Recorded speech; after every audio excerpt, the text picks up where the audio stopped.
Hello everyone. So today in this video we will solve C-scan descheduling problem. So we have the disk queue, we have 200 cylinders and read-write head is initially at cylinder 50. Okay. So and we have the direction towards 0.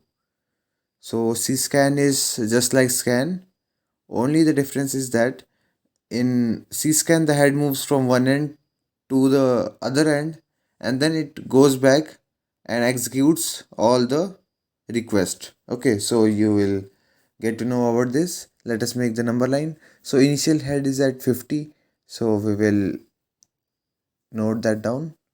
So from 50 it will go to one direction first.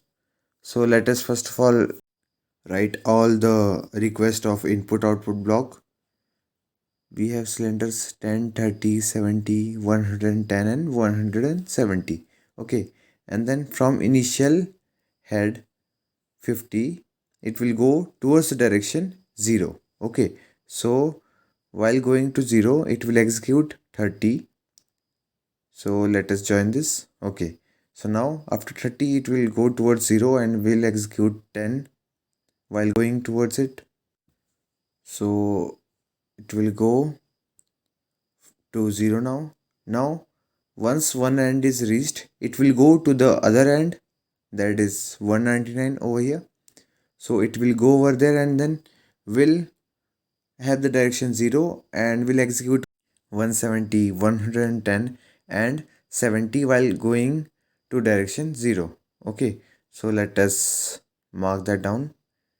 So first of all we have to mark 170, then 110 and then 70, and then we just completed this and then we will proceed ahead to total head movement calculation. So first of all it will go towards the 170, then it will go to 110. So let us make a dotted line over here. Okay, so now let us join that and then this also. Okay, so now in the final it was going towards 0 and we will grant the cylinder 70's request. So now we'll calculate the total head moment. So total head moment is just the summation of all the differences of the moment that the initial head has traveled. So let us write that down. So total head moment, first of all initial was at 50 and then it went to 30, then cylinder 10 and then it went to 0. You can directly write it as 50 minus 0, but it is better to just add the differences of the track that the read write head has traveled. Okay, so let us proceed.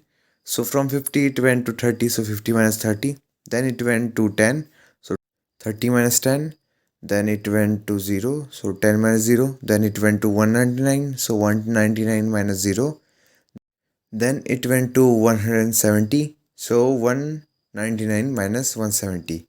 Okay, then it went to 110, so 170 minus 110. Okay, so 170 minus 110, then we have to calculate that 110 minus 70. Okay, so now addition of these, so 50 minus 30 is 20, then 30 minus 10 is 20, then 10 minus 0 is 10, 199 minus 0 is 199, 199 minus 70 is 29, 170 minus 110 is 60, and 110 minus 70 is 40. So now addition of all these, so we have this 20 plus 20 plus 10 is to 50, then 199, then 60 plus 40 is 100, and then 129. So we just have to add this now. So 199 plus 50 is 249 and 249 plus 129 is 378. Okay, so here was a small C-scan question. C-scan have more uniform wait time compared to scan.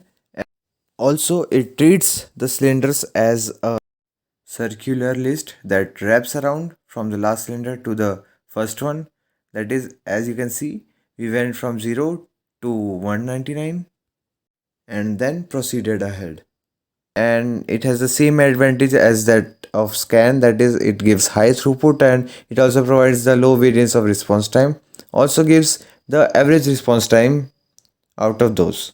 And it has the disadvantage same as scan, that there is a long waiting time for request for locations that were just visited by the disk arm. So thank you guys for watching the video. Do like, share and subscribe. Also comment down below if you are having any doubts or you want me to make video on a particular program or topic. And if you want to access complete video series on a particular programming language, then go to my playlist section or you can just click the playlist link inside the description of this video. So go through the videos and practice them with me and become a pro in programming languages. So see you all in the next video. Till then, study more, worry less, and all the best for your upcoming exams. Bye bye.